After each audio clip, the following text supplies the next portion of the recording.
మనం తాగే నీరు, మనం పీల్చే గాలి, మనం తినే ఆహారం కూడా ఈరోజు కలుషితం కాబట్టే మనం అనేక రకాల రోగాల వలన పడుతూ ఉన్నాం. పచ్చదనాన్ని పెంచాలి, పరిసరాల్ని పరిశుభ్రంగా ఉంచుకోవాలి, అంటువ్యాధులు ప్రబలకుండా జాగ్రత్త పడాలి. మరి వీటన్నిటి మీద బాబు గారికి అవగాహన ఉండబట్టే ఈరోజు రాష్ట్రంలో గ్రీన్ ఎనర్జీ ప్రాజెక్టులను తీసుకొస్తున్నారు. అది ఆయన దూరదృష్టికి నిదర్శనం అని చెప్పి ఈ సందర్భంగా తెలియజేస్తా ఉన్నాను. నాడు హైటెక్ సిటీ, నేడు క్వాంటమ్ వ్యాలీ. ఆ రోజు హైటెక్ సిటీ రాకముందు ఎక్కడో ఒకళ్ళు ఇంజనీరింగ్ చదువుకునేవాళ్ళు. బాబు గారి పుణ్యాన ప్రతి ఇంటిలో ఒక ఇంజనీర్ తయారయ్యారు. దేశ విదేశాల్లో ఉద్యోగ ఉపాధిని తీసుకొని మరి కుటుంబాలకి ఆసరగా నిలిచారు, గ్రామాలకు ఆసరగా నిలిచారు. మొన్న బాబు గారి మీద మరి తప్పుడు కేసులు పెట్టి వేధించినప్పుడు ప్రపంచవ్యాప్తంగా ఆ ఉద్యోగులు ఎంత నిరసన తెలిపారో మీ అందరూ కూడా గుర్తుంచుకోవాల్సిన.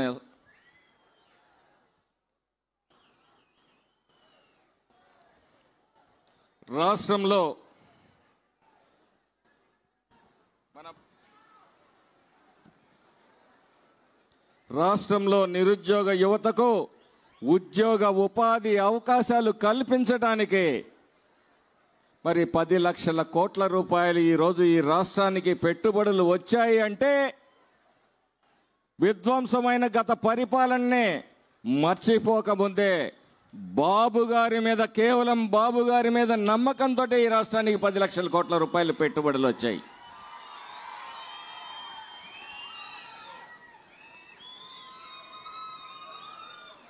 ఈరోజు చంద్రబాబు నాయుడు గారు సామాజిక న్యాయం కోసం ఒక P4 కార్యక్రమాన్ని తీసుకున్నారు. సామాజిక న్యాయం చేయాలన్న బాబుగారి సత్సంకల్పానికి మరి ఆయన మనస్సు నుంచి పురుడు పోసుకున్న కార్యక్రమమే ఈ P4 కార్యక్రమం. అయితే చాలామంది ఇది సాధ్యమా అని ఎద్దేవా చేయొచ్చు, కానీ ఒక్క మాట చెప్తున్నాను, ప్రతి గమ్యం కూడా ఒక్క అడుగుతోటే మొదలవుతుంది. ఆ తొలి అడుగు ఈ ప్రపంచ చరిత్రలో మొట్టమొదటగా బాబు గారే వేశారని చెప్పేసి ఈ సందర్భంగా మీ అందరికీ గుర్తు చేస్తున్నాను.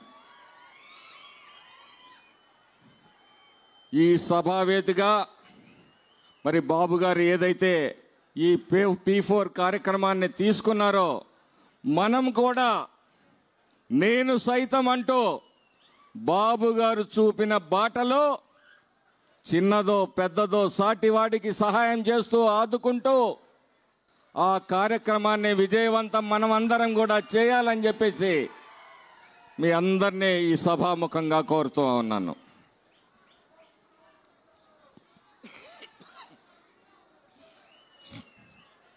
మరి ఒక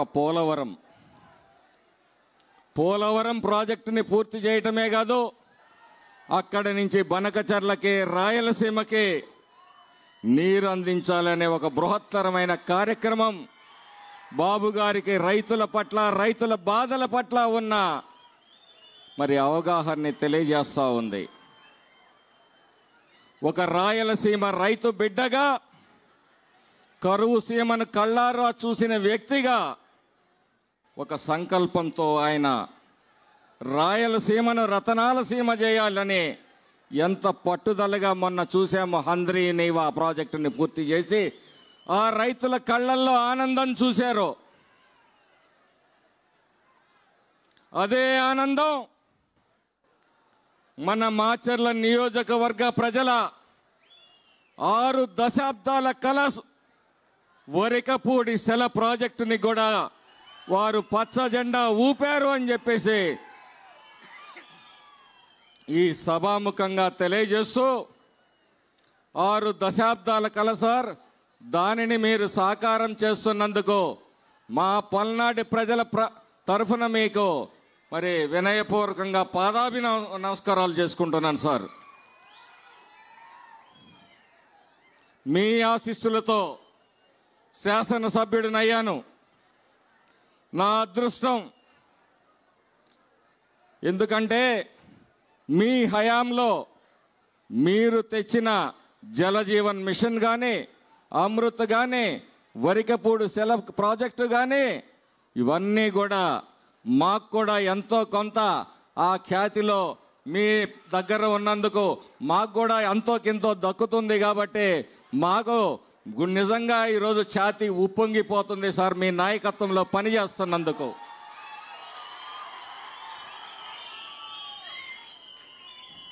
డెబ్బై 78 స్వాతంత్రావనిలో ఏ రోజు గుక్కెడు నీటి కోసం ఈ రాష్ట్రంలో ప్రజలు, ఈ ప్రాంతంలో ప్రజలు అల్లల్లాడిపోతుండేవాళ్ళు.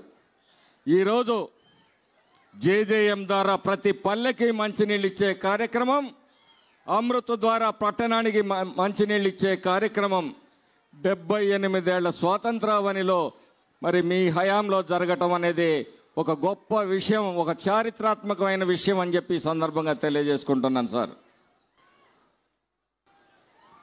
ఈ పథకాన్ని ప్రజల దాహార్తిని,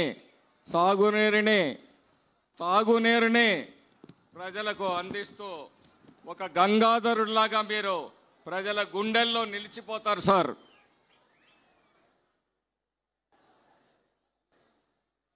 మన సీఎం గారు రైతాంగం కోసం పూడికతో నిండిన పంట కాలువలను, పొలం బాటలను బాగు చేశారు. గుంతలు పడిన రోడ్లను పూడ్చారు. పండించిన పంటకి గిట్టుబాటు ధర లేకపోతే మరి అండగా నిలిచారు.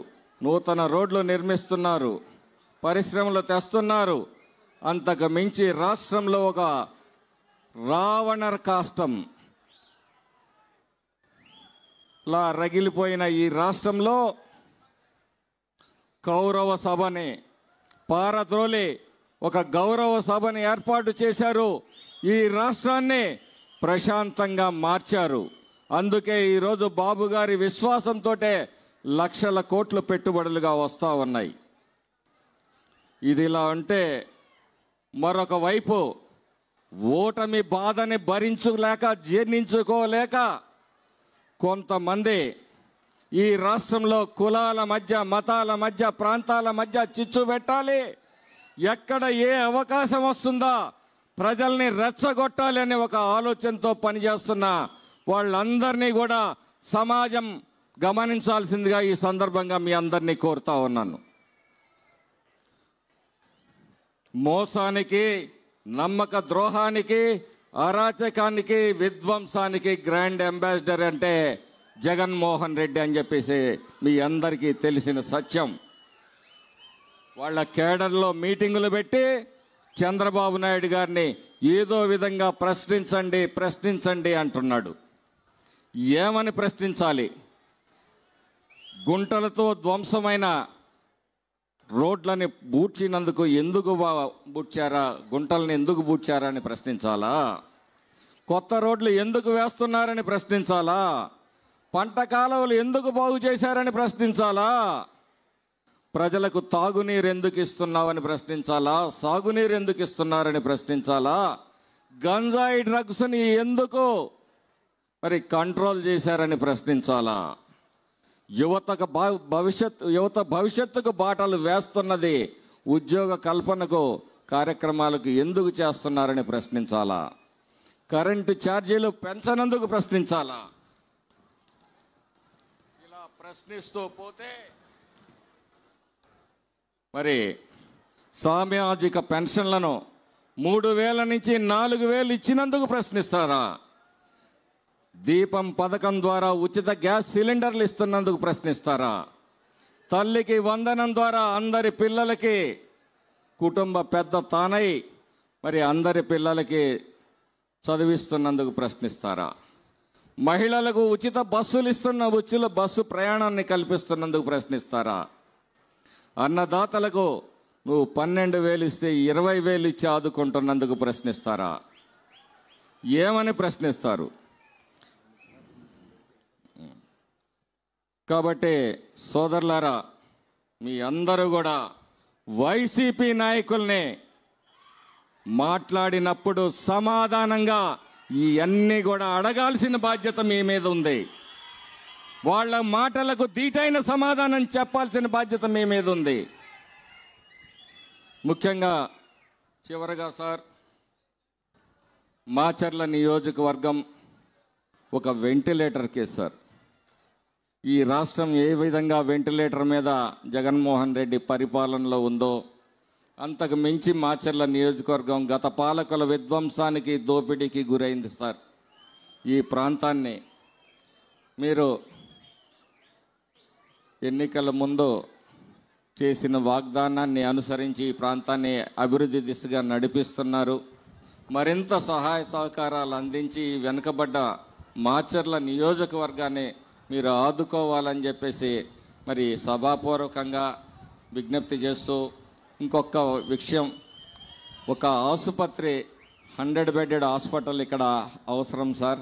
ఇంత పబ్లిక్గా మిమ్మల్ని అడగటం కొంచెం బాధాకరమే అయినప్పటికీ ప్రజల ప్రాణాలు 150 కిలోమీటర్లు పోయేటప్పటికి పోతున్నాయి కాబట్టి దాన్ని కొంచెం సీరియస్గా ఆలోచించమని చెప్పేసి ప్రజల తరఫున మీరు కోరుకుంటూ, ఈ అవకాశం ఇచ్చిన అందరికీ ధన్యవాదాలు తెలియజేసుకుంటూ